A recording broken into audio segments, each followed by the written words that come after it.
called tactical. That means imminent, could occur at any moment. And they range from rocket attacks. We know that they would like to lob a rocket in there if they could. Now, we actually have pretty good protection against that. We have our anti-rocket and mortar system, the gun systems that those of you who've been out there are very familiar with, that are pretty effective against these kinds of attack. We are well positioned around the boundary of the airfield, and we feel that we would be in good shape should that kind of attack occur. We also know they aim to get a vehicle-borne suicide attack in if they can, from a small vehicle to a large vehicle. They're working all those options. And then we've just seen their ability to deliver a walk-in, a vest-wearing suicide attacker. All of those things we look at. Now, the other thing we do is we share versions of this information with the Taliban so that they can actually do some searching out there for us. And we believe that some attacks have been thwarted by them. Again, we've been doing this we've been doing this since the 14th. This is an attack that's been carried out. We believe it's possible that others have been thwarted. We cut down the information we give the Taliban. They don't get the full range of information we have, but we give them enough to act in time and space to try to prevent these attacks. The other thing we try to do is we try to push out the boundary even further so that we don't get large crowds massing at the gate. Clearly at Abbey Gate today, we had a larger crowd there than we would like, which goes to show you that the system is not perfect. But we have gained large elements of standoff at other gates, and we want to keep that kind of standoff in place. As you know, standoff for attacks like this is always the best defense. Unfortunately, we just don't have the opportunity, given the geography of the ground that we're on, to always gain that kind of standoff. So let me close up your question by saying, we take the threat of these attacks very seriously. We're working them very hard. We're doing a variety of things. We got, as you know, we have AH-64 attack helicopters on the ground that we're flying to take a look. They have very good thermal and optical imaging systems. We got aircraft overhead that also have very good imaging systems. We have unmanned aircraft, MQ-9s, that have the ability to look. All of these systems are being applied in defense of the airfield, all of it on a continual basis, all of them vectored by the intelligence that we receive, and then we also use the Taliban as a tool to protect us as much as possible. I'm going to go to the phones. I haven't done that yet. Alex Horton, Washington Post.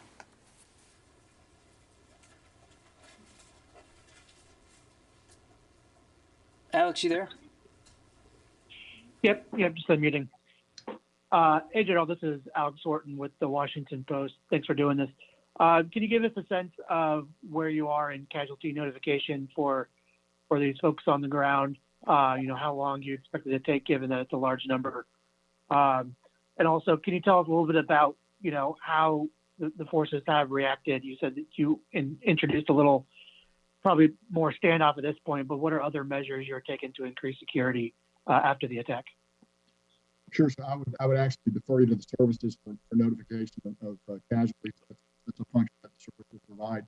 And I believe that process is ongoing, but I do not have visibility on it. My visibility is fully forward against the day-to-day practical threat that we face in the theater. But there are other people who can probably then answer that question for you. I'm just not that person, Alex. So in terms of practical things that we're doing, okay, again, we've reached out to the Taliban.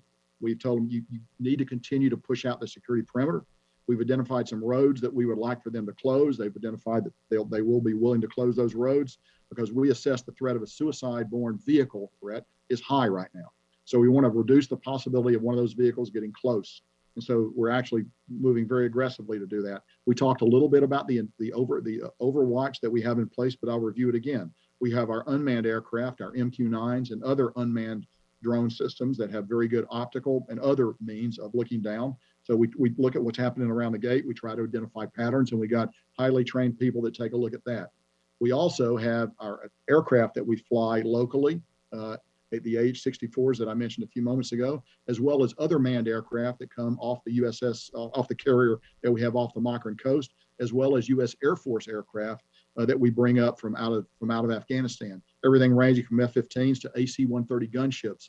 And as you know, the AC-130 gunship has a very highly capable targeting system, and it's also a very visible platform. And we know from long experience that visible demonstration of these kinds of ISR tends to dissuade the attacker because they know that if we can see them do it, we're going to strike them immediately. So we'll be prepared to do that should it become necessary to defend the base. We're looking very hard. We assess we are in a period of heightened warning right now, and we're working through that as aggressively as we can. Over. Gordon. Yeah, General Gordon Wolf on Wall Street Journal. Can you tell us if you think that your recommendation for staying potentially after August 31st would change because of this threat stream? Or are you concerned about the threat stream? And also, you know, the U.S. military and the Taliban have been coordinating very closely on various things. Do you still trust the Taliban, and is it possible that they let this happen? So as to whether or not they let it happen, I don't know. I don't think there's anything to convince me that they let it happen. As to whether or not I trust them, that's not necessarily that's a word I use very carefully. You've heard me say before, it's not what they say, it's what they do. They have a practical reason for wanting us to get out of here by the 31st of August, and that's that they want to reclaim the airfield. We want to get out by that day too, if it's going to be possible to do so. So we share a common purpose. As long as we've kept that common purpose aligned, they've been useful to work with. They've cut some of our security concerns down, and they've been useful to work with going forward. Now, long term, I don't know what that's going to be. I will tell you this: anytime you build a non-combatant evacuation plan like this, and you bring in forces, you expect to be attacked. So we expect, we thought this would happen sooner or later. It's tragic that it happened today. It's tragic there was this much loss of life. We are prepared to continue the mission. I've had a great opportunity to have dialogue with my chain of command on it, and I'm not going to be able to share with you what my advice has been, as you know and understand, Gordon. But I think we can continue to conduct our mission even while we're receiving attacks like this. Over. Eric? General Eric Schmidt with the New York Times. Even before today's attack, you were just 4 days or so from leaving. How soon will you have to start diminishing the evacuation flights, if indeed those can continue, to make space and time for the military retrograde, that is the withdrawal of the remaining troops there and their equipment? So Eric, without getting into specifics, I would tell you that the plan is designed to maximize throughput of evacuees even as we begin to prepare to draw down the force on the ground. So we recognize there's a need to balance the two. So we're not going to get to a point where suddenly we turn off the spigot. It will draw down as we get closer to the end date.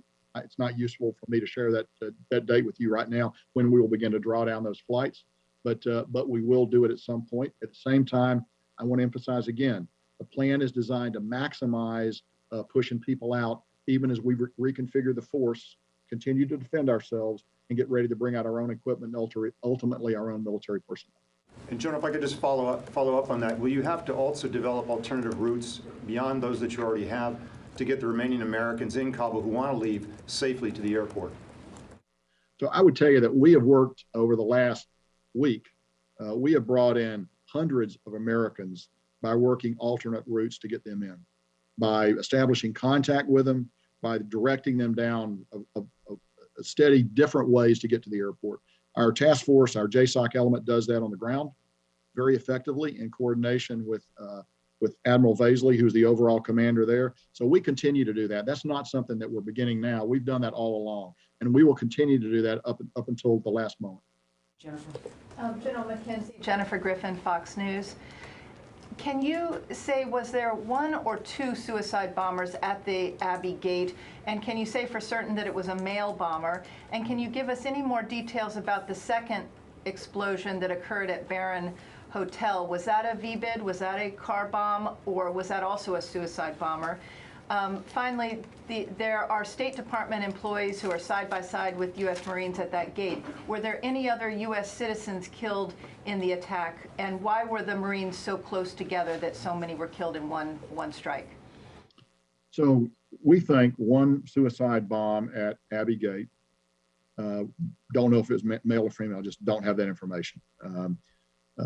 Don't know much about the second bomb, except one went off in the vicinity of the Barron Hotel, which, as you're aware, is a deeply bunkered structure. And as far as I know, there were no UK military casualties as a result of that.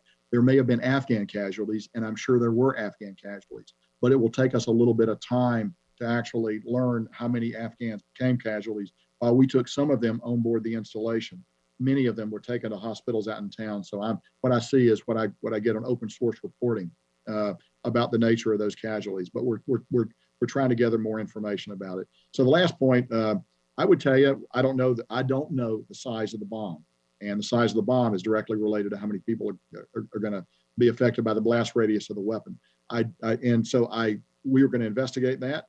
As I've noted before, you're at the interface point there at these gates. Somebody's actually got to look someone else in the eyes and decide that they're ready to come in. And so we'll find out exactly what happened. But beyond that, I would not want to speculate at this time, Jennifer. Thank you. Any other American citizens from the State Department who were killed? None that I am aware of now. Okay, I need to go back to the phones. Laura Seligman. Hi, General. Thanks so much for doing this. A couple questions. First of all, can you tell me, we've heard reports of a third and possibly a fourth attack in Kabul today. Can you confirm those? And then also, can you tell us how exactly are you still conducting these evacuation flights? Are you concerned about manpads and other threats to the aircraft? First of all, indications of other attacks in Kabul, but we have not been able to run that information down. So we see it, we get open source reporting on it, but I can't confirm that there have been other attacks in Kabul away from HKIA today. We continue to take a look at that very hard. I will tell you this, the safety of our aircraft coming in and out is of paramount importance, because obviously you have the opportunity there for 450 or more people to die if you have a significant mishap with the aircraft. We know that ISIS would like to get after those aircraft if they can. We don't believe they have a manpad capable of doing it. They have taken shots at our aircraft on occasion without effect. We think that's going to continue. But as you know, military aircraft have a variety of self-defense systems. What's more vulnerable actually are the charter aircraft and other aircraft that are coming in that do not have those systems. So with our ISR, we look very carefully at the approach pattern and the departure pattern off that runway to see to see if we see any sign of something that might pose a threat to aircraft. That's one of the things that we look at religiously throughout the day and throughout the night as we conduct operations. Because really, the aircraft, the only way we're going to get people out of there. So we are keenly sensitive threats to our aircraft.